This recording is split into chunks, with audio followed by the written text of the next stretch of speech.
Hello students, एक बार फिर से स्वागत है आपका अपने नए टॉपिक डाइलेक्ट्रिक्स पर। आइए समझते हैं, बार बार हम ये वर्ड सुनते जा रहे हैं डाइलेक्ट्रिक्स डाइलेक्ट्रिक। आखिर ये डाइलेक्ट्रिक्स होता क्या है?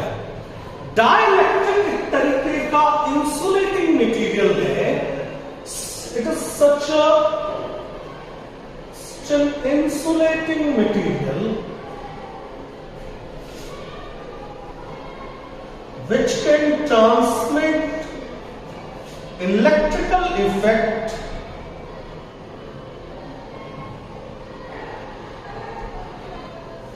without a wire.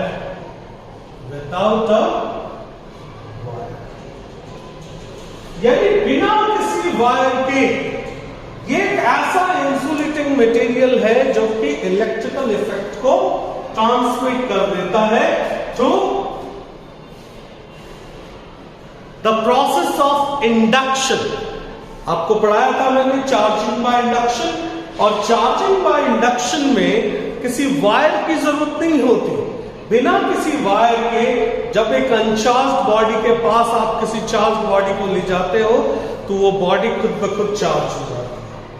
अब बात करते हैं डाइलेक्ट्रिक्स होता कितने तरीके का है।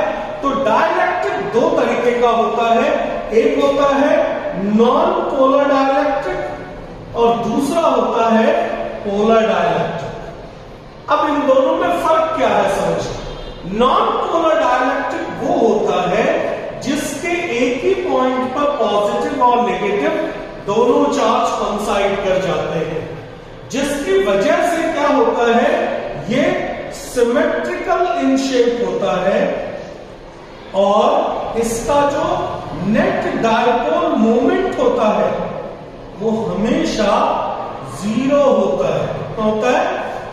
जीरो। तो इसका नेट डायपोल मोमेंट जीरो होगा और सिमेट्रिकल इन शेप होगा। लेकिन नॉन पोलर डाइलेक्ट्रिक में क्या होता है कि पॉजिटिव और नेगेटिव चार्ज दोनों अलग अलग होते हैं, जिसके बीच चलते ये असिमेट्रिकल इन शेप होता है। कैसा होता है? असिमेट्रिकल इन शेप और फिक्स्ड डायपोल मोमेंट होता है इसका, क्योंकि जैसा आप देख रहे हो यहां पर क्या हो रहा है, पॉजिटिव और नेगेटिव चार्ज के बीच में फिक्स्ड डायपोल मोमेंट है P। तो यहां पर इसका फिक्स्ड डायपोल मोमेंट होगा और ये असिमेट्रिकल इन शेप होगा। ठीक है, जैसे इसका एक बहुत अच्छा एग्जांपल है H2 और इसका एग्जांपल है H2O। तो ऐसे बहुत सारे एग्जांपल्स आपको डाइलेक्ट्रिक्स में मिल जाएंगे। लेकिन अब बात आती है कि आखिर किसी भी डाइलेक्ट्रिक को आप पोलराइज कैसे करेंगे।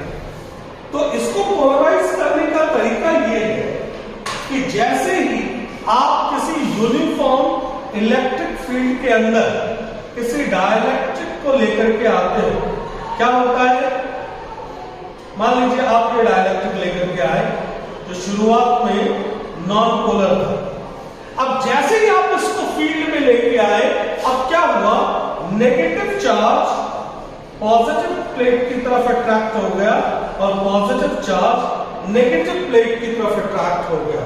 तो अब जो ये नॉन पोलर था, अब क्या हुआ, ये पोलर डाइलेक्ट्रिक में कन्वर्ट हो गया। तो इस तरीके से किसी भी नॉन पोलर डाइलेक्ट्रिक को हम पोलर डाइलेक्ट्रिक में कन्वर्ट कर सकते हैं।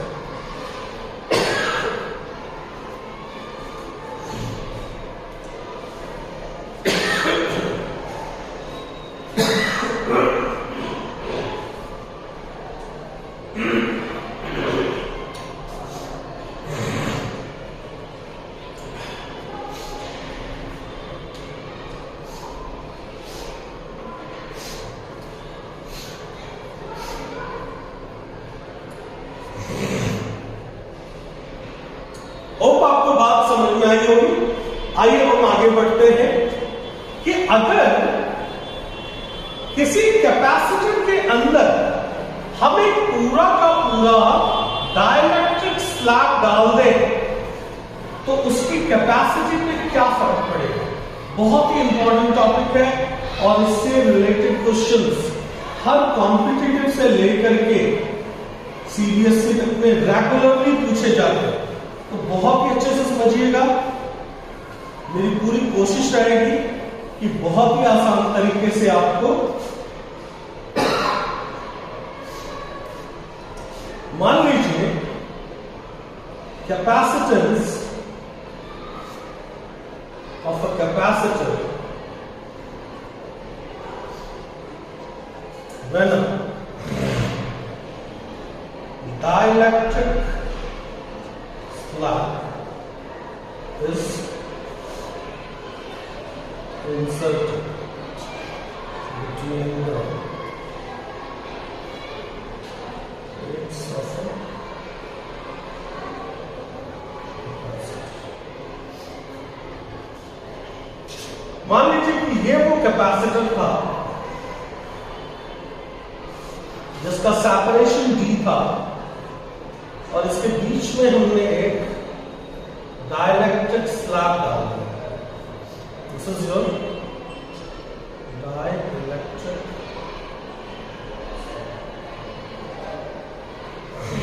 जिसके थिकनेस D है, T है, पॉजिटिव चार्ज है,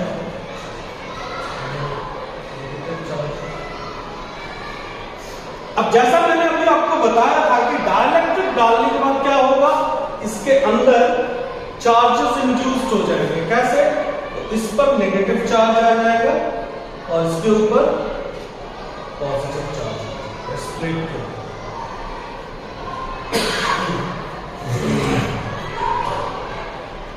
तो देखिए हुआ क्या यहां पर, ये जो इलेक्ट्रिक फील्ड है बाहर का, प्लेट के बीच का, ये नीचे की तरफ काम कर रहा है, पॉजिटिव टू नेगेटिव।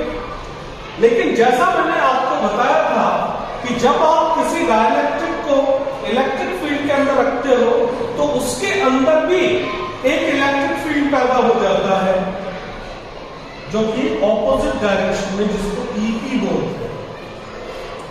जैसा मैंने अभी आपको बताया था कि आपने इस पोलर डाइलेक्ट्रिक को जब डाला यहां पर तो क्या हुआ, इस नॉन पोलर डाइलेक्ट्रिक को डाला तो ये भी पोलर बन गया। अब जब पोलर बन गया तो देखिए, अगर इधर पॉजिटिव चार्ज था और इधर नेगेटिव चार्ज था तो इसके अंदर का फील्ड E0 इधर काम कर रहा था। लेकिन अब क्या हुआ, इसके अंदर भी एक फील्ड पैदा हो गया जो इसके अपोजिट डायरेक्शन में काम कर रहा है। तो जो अंदर का नेट फील्ड हुआ E, this is E0 minus EE। जो नेट फील्ड अंदर के डाइलेक्ट्रिक का हुआ, ठीक है, वो कितने के बराबर हो गया, और इस पूरे की वैल्यू आप कह सकते हो E0 बाय K के भी बराबर है। क्योंकि डाइलेक्ट्रिक है तो कुछ ना कुछ इसका भी डाइलेक्ट्रिक कांस्टेंट जरूर होगा। तो आइए बात करते हैं कि आखिर इस पूरे के पूरे अरेंजमेंट में पोटेंशियल डिफरेंस कितना है। तो potential difference between the plates of a capacitor,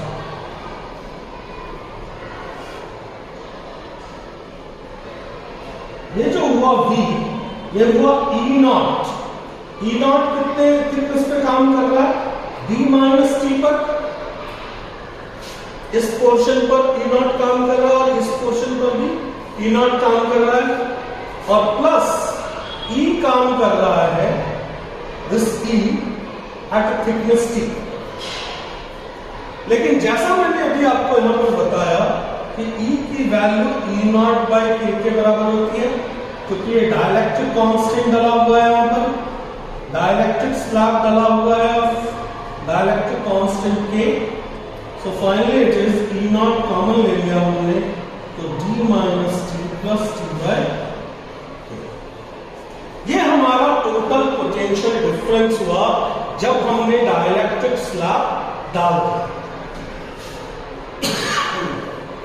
तो कैपेसिटेंस कितना होता है, कैपेसिटेंस C होता है Q/V So this is our Q और V is E naught D minus T plus T by Q। लेकिन आपको पता है कि जो E naught होता है between the plates of a capacitor, that is sigma by epsilon naught, और सिग्मा बाय एप्सिलॉन नॉट को हम क्या कहते हैं? Q by A epsilon naught. तो Q बाय Q तो एप्सिलॉन नॉट ये बाहर आ गया upon D minus T plus T by K। Q से Q कट गया, एप्सिलॉन नॉट ये upon D minus T plus T by. ये हमारा कैपेसिटेंस हो गया। जब आपने क्या देखा है, दिस ये जो C है this is greater than C not, यानी कि कैपेसिटेंस बढ़ गया जब आपने किसी डाइलेक्ट्रिक स्लैब को कैपेसिटर के अंदर डाला।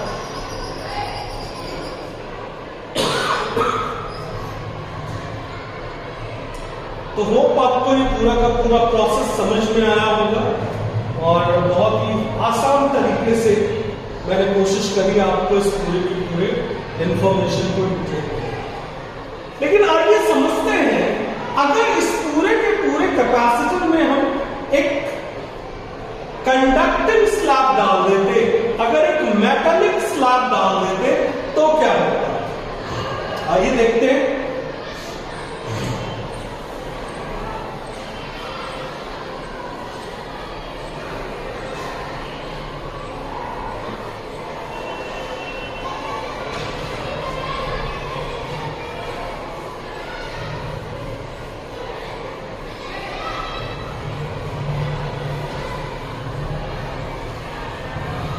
कि अगर इस पूरे के पूरे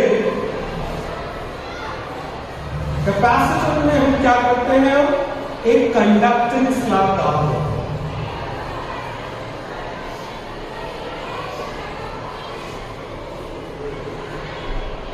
तो जैसा मैंने आपको बताया कि अगर आप किसी कैपेसिटर के अंदर एक कंडक्टिंग स्लैब डाल दें तो क्या होगा?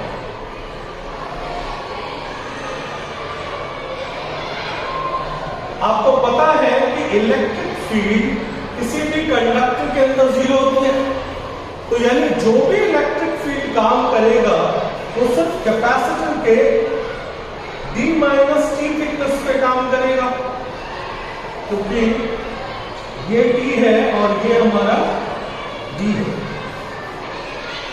So the topic is capacitance of a capacitor when a conducting slab is inserted। तो जैसा आपको पता है कि यहां पर कंडक्टिंग स्लैब के अंदर इलेक्ट्रिक फील्ड जीरो होता है, तो हमारा जो पोटेंशियल डिफरेंस हो गया this will be simple E not into D minus T, क्योंकि E की वजह से इलेक्ट्रिक फील्ड जीरो है। तो E नॉट हो गया हमारा कितना, sigma by epsilon naught D minus T, so it is Q by A epsilon naught D minus T। तो capacitance C is Q by V, so Q upon Q epsilon naught A upon D minus T। तो epsilon naught A upon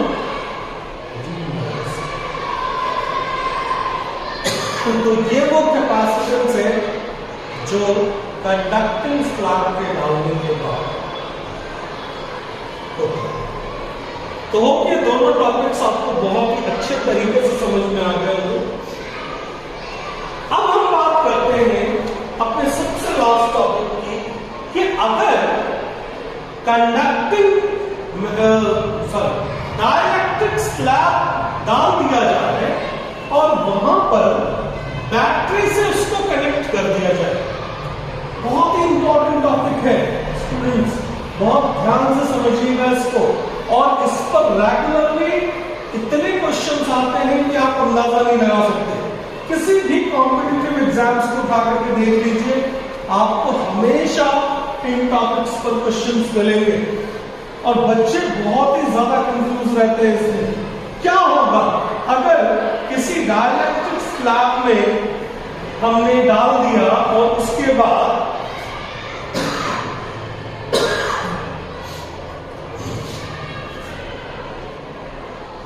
when battery is attached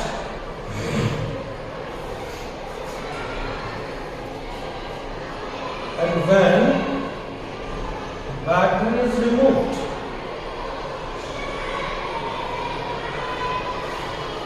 समझे?